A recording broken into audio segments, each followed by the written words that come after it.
Kendall Wallace, welcome to the conversation today. Thanks for having me. Really appreciate it. It's a real pleasure to be with you. You're joining us from Hawaii. I'm south of Salt Lake City in Utah.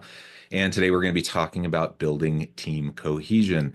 I really appreciate you taking the time. I know it's either bright and early or dark and early there in It Hawaii because it's a morning here in Salt Lake. yeah, dark and early with my cup of coffee. Yep, that is Yeah. correct. Well, good. I really appreciate it. We've been prepping for this for a long time, and we finally have the chance to sit down and chat with each other. Hmm. And first, I just have to say the times I've been able to visit Hawaii have just been completely lovely.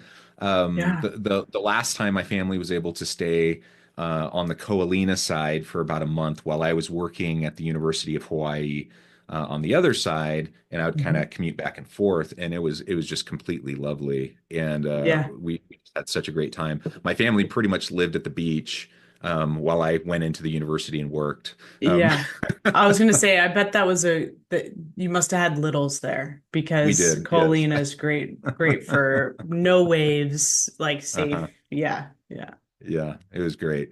Well, you have quite the background. I'll share that with the audience in just a minute. But Sure. being able to talk about your experiences and how they connect with um, team building, team cohesion, I think will be just really helpful to the audience. So as we get started, I'll share Kendall's bio with everybody. Kendall Wallace is a master at creating meaningful experiences that make you feel more alive, connected with yourself, with nature, and with one another. She creates movie-like magical moments, not on a screen, but in real life. After reading Eat, Pray, Love, she traveled the world by herself for 2 years, and for the past decade, she has thrown herself into personal growth. She went from waitressing to creating a thriving career in tech at Meta before abruptly it came to an end. Now she designs bucket list corporate offsites that not only create magical experiences, but also create safety and honesty in the workplace, having helped over 1,000 people across 75 groups in improving communication, uncovering blind spots, minimizing recovery time between breakdowns, defining work life balance, and making decisions more in alignment with what moves them in order to become highly effective communicators and happier people. In addition, she is an EFT practitioner and uses it in her coaching, helping people psychologically reprogram their subconsciousness. She now lives in North Shore, Oahu, having been inspired to improve her surfing skills and live her Blue Crush dreams. I There love you it. I go. love everything about that. Thank you so much again, Kendall, for joining me even in the wee hours of the morning. Sure. Before we launch on in, anything you would like to highlight about your background, and then we'll dive in. Yeah, I mean, I think one of the things you mentioned in my bio was, part of my story, honestly, where it says it abruptly came to an end, Mm, is the truth is how I got into building team cohesion. I mean, let's just be honest here, is because I was once, fired for not being a good teammate. mm, And it really thrusts me into understanding how people can become like quote unquote the underperformers of a team. Also, the importance of kind of those dynamics within teams of creating overperformers and underperformers, which is mhm, interesting. And then, but most importantly, how in team decision making, ultimately, like when people are left out of decision making, then the power dynamics can shift. And so this really thrust me into a deep dive over the past few years of educating myself to no end by diving into so many different programs and then ultimately leading offsite after offsite to really create team cohesion. So that's what people say some of your greatest gifts can happen on the other side of like something mhm. that really hurt you. And like, let's be real, in the day of layoffs and being let go, like those Yeah. things can be personal, not to mention when you get fired, like that's a personal experience. And I think that's one of the best things I can offer teams is actually an inside lens of of knowing prevention now to prevent some of those things from taking place and ultimately creating better team dynamics within teams. Yeah, yeah. Well, thank you first for sharing, being vulnerable and sharing, Sure. your own experience. We've probably all been there. We've all probably, had at those times where we've been less than ideal teammates. Yeah. You We've all too? had, You yeah, too, I mean, Jonathan? we've all had frustrations in teams, and it's Yeah. really easy to point the finger and say this team stinks and it's because of that other person, Yeah. but it's often because of us too. If we have a chance, maybe I'll share an example, a personal example of that later on. But Sure. I just remember having a stark realization of that years ago, being called out on it by a facilitator at one of these Yeah. offsites, and Yeah. kind of blowing my mind. I'm like, oh, I just it totally was a foreign idea to me. But it was transformative. It was really important. Yeah. And so the reality is, yeah, I think most people are trying their best. Like most people Right. that are showing up trying to be doing a good job and trying to be good Right. team members, and not necessarily realizing often little things that they do that Yeah. undermine team success, 100%. team cohesion. And that's really my first question is like, what do you think, whether it's organizational systems or if it's just, the things that leaders do that set up, like the common mistakes that set up teams for failure and lack of team cohesion? Number one thing I've learned is really not creating opportunities for team discussion on how the teams can improve their working dynamic or the way in which they work. So number one thing is that I do when I come in with a team is run debriefs. So you'll Mhm. have a team meeting and then we have a debrief afterwards of, okay, what was everybody's level of satisfaction from that meeting? Because then it brings to the surface these opportunities for like people to Mhm. just be real on a scale of 1 to 100, and then we'll dive in a little deeper on what that means. But really getting the opportunity to bring those things that normally are suppressed to the surface, but where everybody gets to participate is hugely important. Hugely important. So I think number one, it's having the consistent opportunities for communicating around how we're working and what's not working, but as a team, not these one-off conversations, like as a team, because it's a team system, really. Mhm. Um, the other thing I see a lot of leaders make in error is getting in the middle of a conflict and actually getting Mhm. inside the triangle instead of remaining on the outside position of the triangle. They'll get on the inside and then somebody inevitably is becomes on the outside. That's the way these Mhm. things work. So I've in the past few years become a really studied Murray Bowen. There was a Harvard Business Review article published a few years ago called Ghosts in the Executive Suite, talking about Mhm. how important it is to understand, the family dynamics that people grew up with, because Mhm. ultimately that is influencing how they operate in the team dynamics in the workplace. And I see it again and again, and it's people. There's that concept of triangles that Murray Bowen really brought to light. That is in the field of psychology, but it really, really translates to organizations and systems. Yeah. Well, I like that. I think managers often get in the way, well-intentioned efforts, but they often get in the way because just like with kids, with my kids, if I, as a parent, if I step in every last time there's any sort of little skirmish or conflict between my children, they never learn how to resolve anything. They never learn Yeah. those skills. And there's definitely times I need to step in, right? I can't Right. let them, you know, be horrible to each other, and I can't let them, be like physically hurting each other and be emotionally abusive to each other and those types of things, right? Like Yeah. there's certainly lines, but Sure.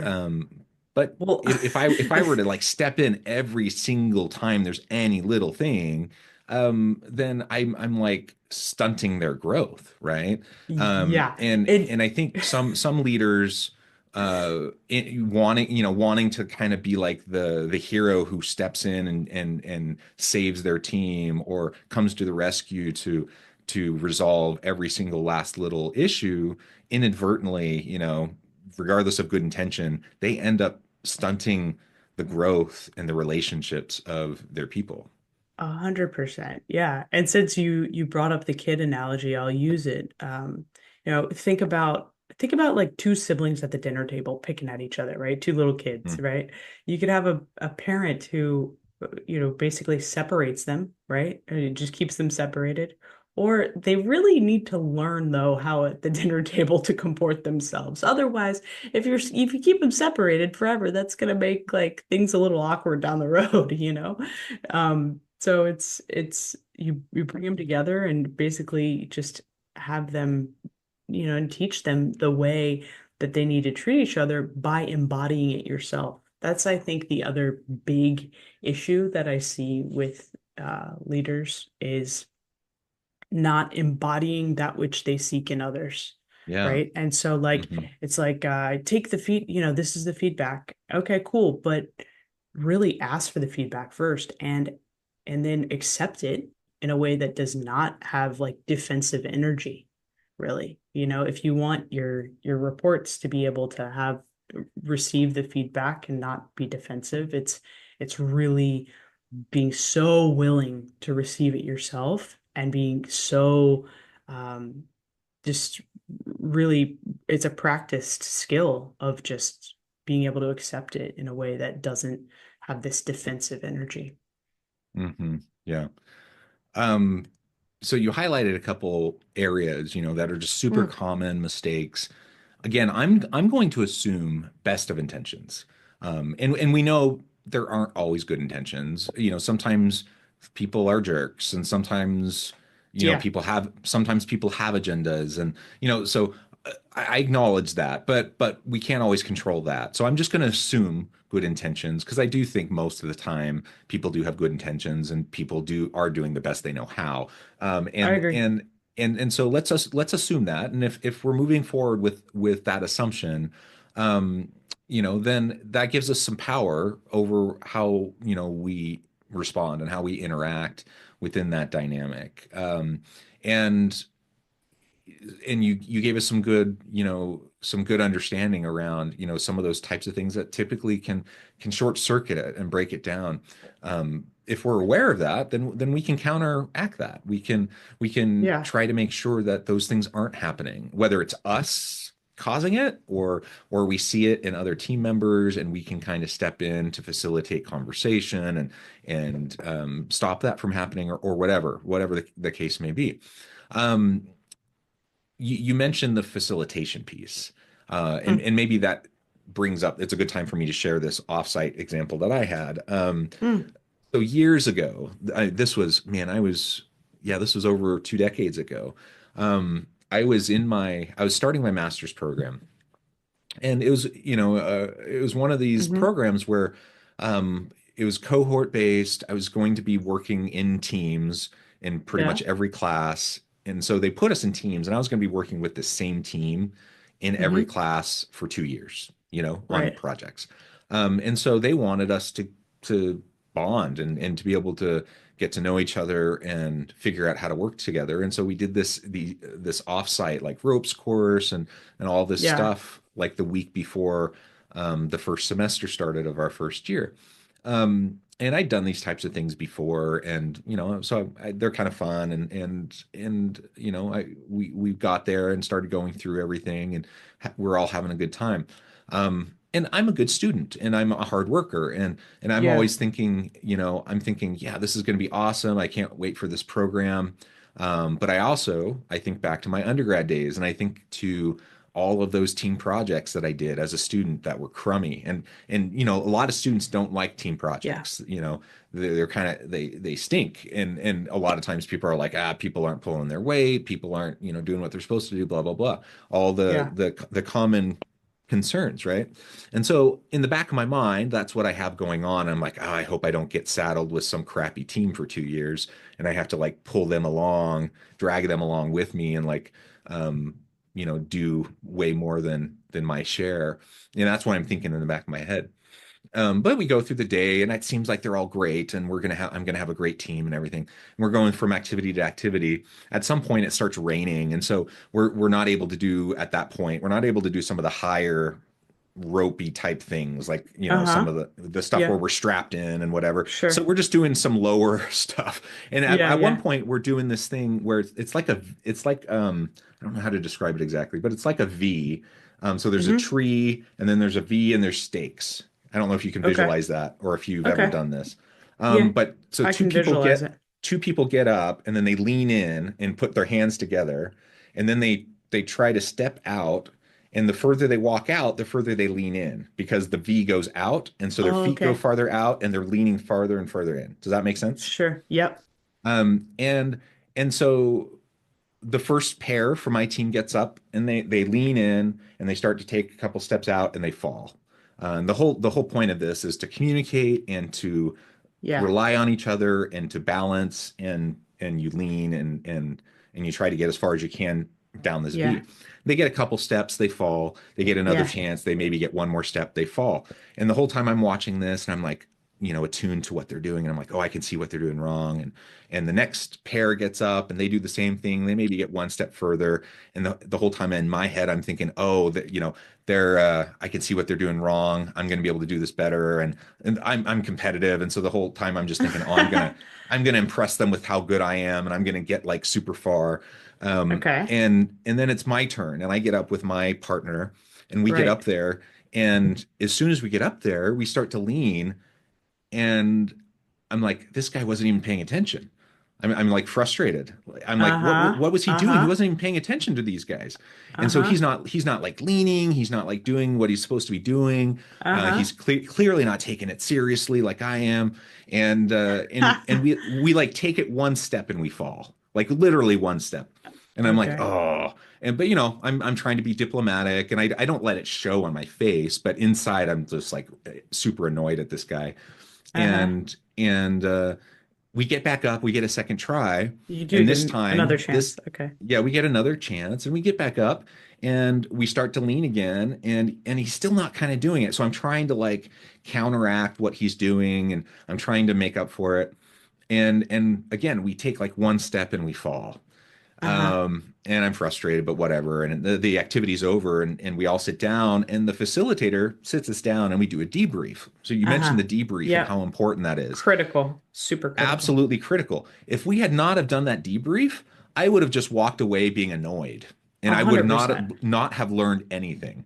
But Yeah. we go to that debrief, and he just kind of looks at me, and he's like, okay, so what did we learn? And people say some things, and Uh-huh. they're all kind of the typical types of things you would say about how we need to rely on each other and trust each other, and we need to communicate and blah blah blah, all the typical things, right? And then Uh-huh. he kind of looks at me and he says, so what was wrong with that pair? Why couldn't they do it? Like, why couldn't they even go one step? And the whole time I'm thinking, well, I know exactly why. It's because my partner wasn't paying attention. He had no idea what to do, and he wasn't doing what he Right. needed to. So That's what I'm thinking immediately scapegoating. Yep. immediately, right? Uh-huh. But I didn't say anything, and I'm just waiting, Oh yeah. See that and and it okay, so just real quick, yeah, but isn't it interesting how in this scenario, right, you're still part of the system, still, right, you're not saying anything. You're not a vocal member, right? But there's still a mhm. lot happening, right? Oh yeah, tons So in my head. so it's just so interesting how people think, "Oh, I'm not going to say anything." Like that's the safe place. No. Mhm. You're still like very deep in it. That is your role. Absolutely. Sorry to interrupt. Yeah, but go No, ahead. absolutely, absolutely. And I have all this narrative going on in my head, right? Yeah. Um, anyway, so he finally points at me and he's like, it's John's fault. And I'm just like taken Ooh. back and I'm like, what? I'm like Yeah. literally dumbfounded by it. And Yeah. and he's just telling it straight. And he's like, Wow. John did not trust his team member. John was overcompensating for what he thought his team member Ah, wasn't doing. yeah. And because of that, John threw off the balance and he just kept on, explaining everything that needed to happen and everything that couldn't happen because of how I was responding. Yeah. And then he applied that to like other team types of scenarios. 100%. And how I approached it might potentially short circuit other team environments, A hundred percent. other Yeah. team types of situations. These are And microscopes, you know? These are yeah, microscopes for life situations, of and course. Go ahead. all of a sudden, I'm like having flashbacks to all of those team experiences with Hmm. team projects and classes as an undergrad. And I'm Yeah. thinking all those times that I thought I had crappy teams, and I thought it's because I had all these freeloading classmates who didn't do their Yeah. part, and they were all like crummy, and I was so annoyed with them. And now Yeah. I'm thinking, oh my gosh, was I the asshole? Yeah.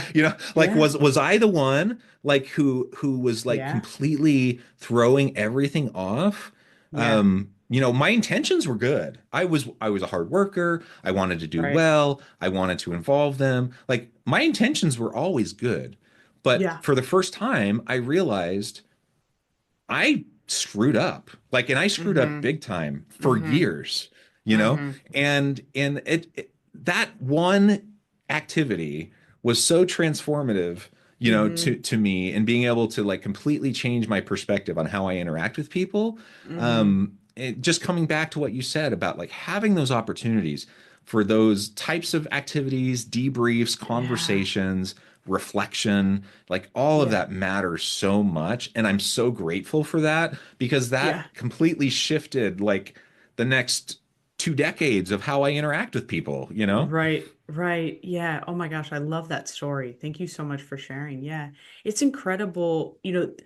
It's it's also very intuitive. Like, why would you not have a debrief, right? After and there's plenty of activities. There's activities I facilitate that are outside that whether it's a scavenger hunt with specific clues with certain teams that mimic the makeup of the organization, or Hmm. I do other different games, but like the debrief is critical. Like I think back honestly to when I was at a company where I was scapegoated, and like the one thing we never did was we never like we did escape rooms, Hmm. cool, and then we went to lunch.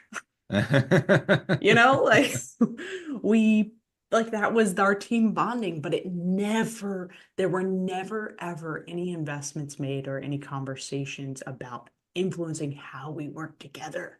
And I think it was such a missing. And now that I Yeah. do that with teams, like it's so critical to have those moments of aha and being able to then like bring to the surface. I think about too, there was a team I was um yeah, really I was a part of actually not too long ago with an exercise with other executive coaches, and it was really interesting because you could tell there was one person who was just used to being literally the leader of every single team. And we're a group of leaders, but she was just so used to being the leader. And it was so interesting because for all of us, the tonality of kind of the it's my way or the highway Hmm. really started to grind our gears throughout the meeting. But thank God we had a debrief at the end of it where we could bring that up, and or even I think we even addressed partially in the meeting, but then at the end it was like it was a real moment of it was a really moment of feedback, but also done vulnerably. And feedback is vulnerable when it's Yeah. done with from the heart for the benefit of the other. And I remember saying, in really really straightforward. I said, listen, you have the capability to be an extraordinary leader, but your tonality is making me want to not do anything you say. Hmm. It had to be that blunt. It's like it is really going against your leadership. And that was just such a beautiful moment because it also then we left that where she really benefited, and my goodness, the next meetings the next week it was all so much better. And it comes down to, all of this comes down to a certain set of behaviors. It's like, what does the video camera see when it attends a meeting or whatever. It boils down people being perceived as dominating or know-it-alls or whatever, or just assholes, you know. It boils down to a certain set of behaviors and what behaviors need to be addressed. Yeah, I love it. I love it. And I think that I was that same guy, right? Like Yeah, as yeah. the person you were just describing. And we you need we've that all blunt been there. feedback. You need Yeah, that blunt feedback. totally. Well, And people brave enough to share it, you know, yeah. and the safety to not like have any retribution if we're sharing it, you know, that it's not going to come back and bite them in the ass. And I bet she was so appreciative of it. So appreciative, At least so a appreciative. secure person, like a A mature, hundred secure percent, person will be a so hundred percent, appreciative of getting that feedback. 100%. Yeah, yeah, Yeah. Well, this has just been such a great conversation, Kendall. I note the time. I'm going to need to let you go. yeah. But before we wrap things up for today, I just wanted to give you a chance to share with the audience how they can connect with you, find out more about your work, and then give Sure us the thing. final word for today. Yeah, so the company is Executive Offsites, and so you can reach me on Instagram. It's Kendall Wallace 123, two L's in my first and last name, and or on LinkedIn as well, Kendall Wallace, with an Executive Offsites. The big thing I can offer to your listeners is if they're looking for some tools or exercises or ways of thinking about constructing either offsites or days or even debriefs of meetings to try and create connection. I actually have a playbook that I give out for Mm, free that I'd happily give your listeners. So just feel free to DM me. Um, you can DM me playbook plus Westover, and I'll send it over to any listeners who would like it. wonderful. Thank you so Yeah, much, Kendall. It's been a real yeah. pleasure. I encourage the audience to Likewise. reach out, to get connected, find out more about what Kendall can do for you. And as always, I hope everyone can stay healthy and safe, that you can find meaning and purpose at work each and every day. And I hope you all have a great week.